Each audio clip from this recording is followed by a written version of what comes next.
Welcome back sa Buhok Gaming Channel. So, Buhok Gaming, kamusta na? Nasa bear market na ba tayo? Kasi nagbababaan yung mga presyo ng cryptocurrency. Actually guys, sa last video ko, hindi lang cryptocurrency ang nagbababaan. Stock market, even yung forex market natin, lahat po sila bumababa. Kasi nga, as explained yung sa previous video natin, yun na nga, kasi nga may tariff tayong pinag-uusapan. Pero na-explain na natin, don't panic, it's organic. So right now guys, double check muna natin si Wizwoods. No? Itong play to earn na to, apektado ba sa pagbaba ng market? Lahat naman po apektado. Kahit Wizwoods, kahit Slipagotchi, kahit yung Tabisu, lahat ng play to earn na nilalaro natin, cryptocurrency na tinatalpakan natin, at this very moment, yes, apektado sila. But the good thing is, as explained din doon sa previous video natin, itong nangyayari naman na global no, na pagbagsak ng market, planado naman yan, may sistemang ginagawa, and then syempre, once na na-update na yan, and then naging okay na, we're expecting na lahat, is tataas yung presyo. So, dyan pumapasok si Wizwoods. So, ibig sabihin yan, yung mga bentahan no, ng mga cryptocurrency dito kay Wizwoods, Wiz token, I think no, lalo na sa mga baguhan dyan, ito yung best time para tumalpak ng mga panibagong wizard. Pag may mga mura yung NFT, okay, and then syempre pag nag-farm tayo ng Wiz token, pag tumaas na yung presyo niyan, definitely tayo din naman yung makikinabang dyan. So speaking of prices, magkano ba yung pinaka-lowest na wizard right now sa market?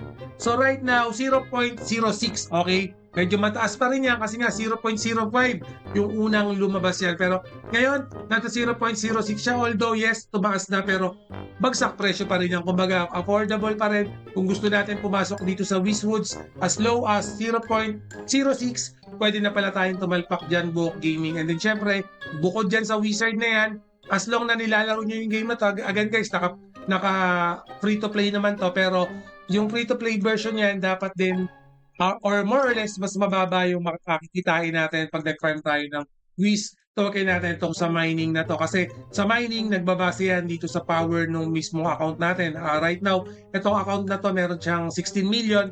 Ibig sabihin, pag mas maraming wizard, mas mataas yung level or rarity ng wizard niya, mas tataas tong wizard power natin.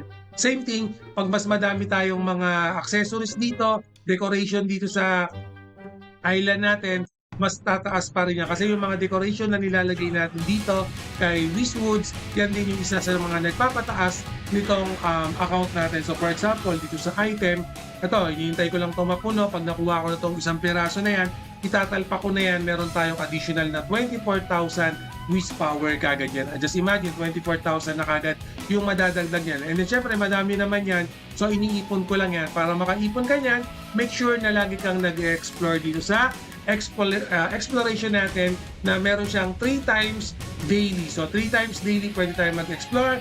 Per exploration, tumatagal lang yan ng 10 minutes lang. So napaka-bilis lang. No? So again, for example, itong Wiz token natin, ang presyo, 0.01 US dollar. Okay, so that's more or less piso to 150 centavos. Okay, so ibig sabihin, kung meron kang 1,000 Wiz token na farm, basically, meron kang 1,000 pesos. So, ganun lang siyang i-convert. No? So, again, nasa phase 1 pa lang tayo ni Wizwoods. Marami pang mangyayari. Apektado ba si Wizwoods ng pagbagsak ng market? Again, yes, lahat apektado. Hindi lang si Wizwoods. No?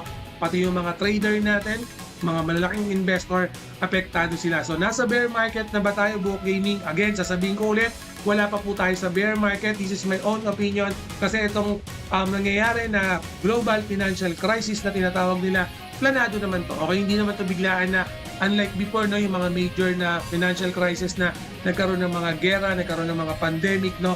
Yung kasi out of control yan. Ito, planado, may basis sila, meron silang sinunod na protocol para gawin to.